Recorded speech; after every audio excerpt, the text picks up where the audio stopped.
ക്രിസ്തു സ്പർശനം മനുഷ്യ ജീവിതത്തിന് രൂപാന്തരം നൽകുന്നതാണ്.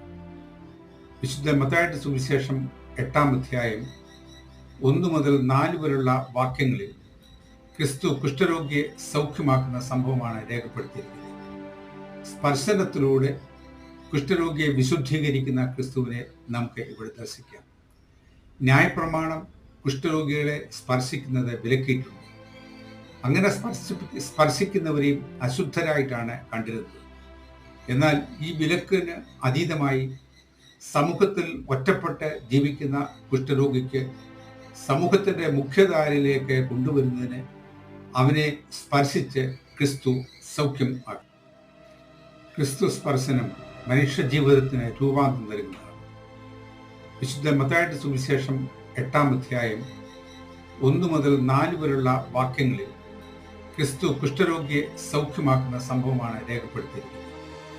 സ്പർശനത്തിലൂടെ കുഷ്ഠരോഗിയെ വിശുദ്ധീകരിക്കുന്ന ക്രിസ്തുവിനെ നമുക്ക് ഇവിടെ ദർശിക്കാം.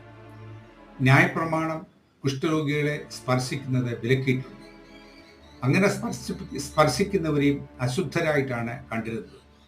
എന്നാൽ ഈ വിലക്കിന് അതീതമായി സമൂഹത്തിൽ ഒറ്റപ്പെട്ട് ജീവിക്കുന്ന കുഷ്ഠരോഗിക്ക് സമൂഹത്തിൻ്റെ മുഖ്യധാരയിലേക്ക് കൊണ്ടുവരുന്നതിന് അവനെ സ്പർശിച്ച് ക്രിസ്തു സൗഖ്യം ആക്കി.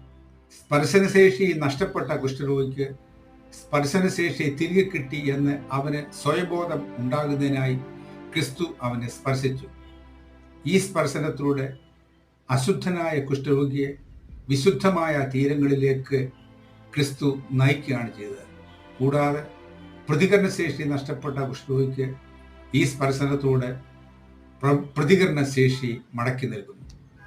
ജീവിതത്തിൽ ഒറ്റപ്പെട്ട് ജീവിക്കുന്നവരെ സമൂഹത്തിൻ്റെ മുഖ്യധാരയിലേക്ക് കൊണ്ടുവരുന്നതിനും അവരും ഈ സമൂഹത്തിൽ വിലയുള്ളവരാണ് എന്ന് മറ്റുള്ളവരെ ബോധവൽക്കരിക്കുന്നതിനും നമുക്ക് ഈ കാലഘട്ടത്തിൽ സാധ്യമാകണം.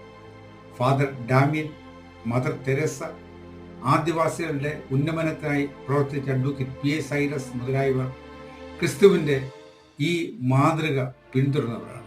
ഇങ്ങനെ സമൂഹത്തിൽ ഒറ്റപ്പെട്ട് കഴിയുന്നവരെ നമ്മുടെ സ്പർശനത്തിൻ്റെ കരം നീട്ടി പൂർണ്ണ ആളത്വത്തിലേക്ക് നയിക്കുന്നതിനും വിശുദ്ധീകരിക്കുന്നതിനും ഈ നോമ്പ് കാലഘട്ടത്തിൽ നമുക്ക് ഇടയാകട്ടെ. ദൈവം നമ്മെ അനുഗ്രഹിക്കട്ടെ.